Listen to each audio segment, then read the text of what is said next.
Top Gun, Beverly Hills Cop, Days of Thunder, Armageddon, Pirates of the Caribbean. The list of Jerry Bruckheimer's blockbuster successes goes on and on and on. And after 40 years of blowing audiences away with the biggest explosions movies can muster, the award-winning producer is looking back in the book When Lightning Strikes: 4 Decades of Filmmaking. We are absolutely honored to have the king of blockbusters sitting on the couch with me, Jerry Bruckheimer.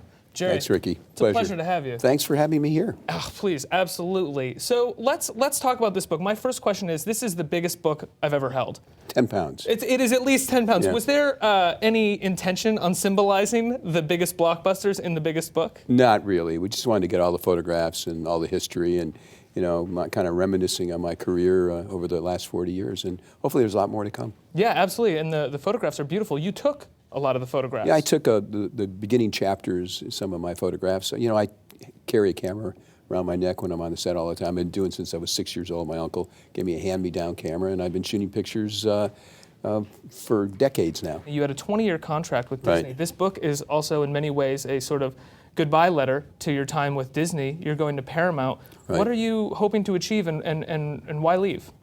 Well, I mean, Disney's changed over the years. When we first came there were two labels. There was a Disney, well, really three. You had an animation label, Disney label, and then Touchstone, which made a lot of our pictures because they were a little edgier. And once they decided to drop Touchstone, and they brought DreamWorks in, and they brought Marvel in, and they brought Star Wars in, it kind of narrows the field. So the only pictures I could make were pictures that were Disney label pictures.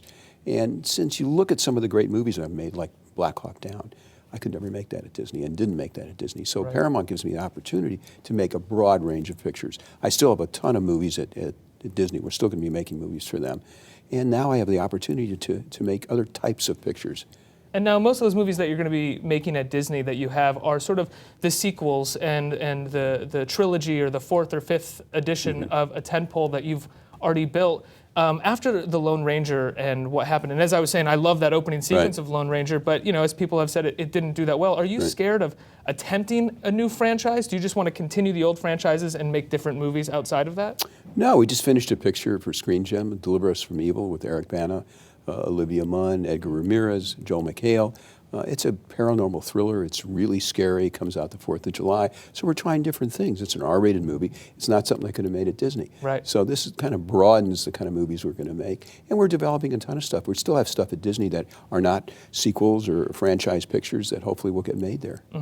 What's that like at this point, being in Hollywood, as someone who, for so long, you created new films? Con Air was a new film. Armageddon was a new film. Bad Boys initially was a chance. You had two television stars. I think Will Smith's salary on the first Bad Boys was $500,000, and then on the second one it was $20 million.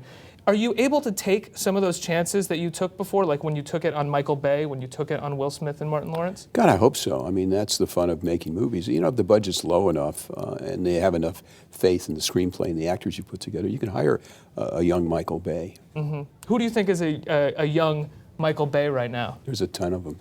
But if I tell you, a lot of other people get to them before I will. So I can't do that. Keep it quiet in the development department. Right. There was a kind of a general sense that the movie was sort of a B movie, right? It wasn't really, because it wasn't based on a fairy tale that everyone knew. They didn't know the title. And so there was actually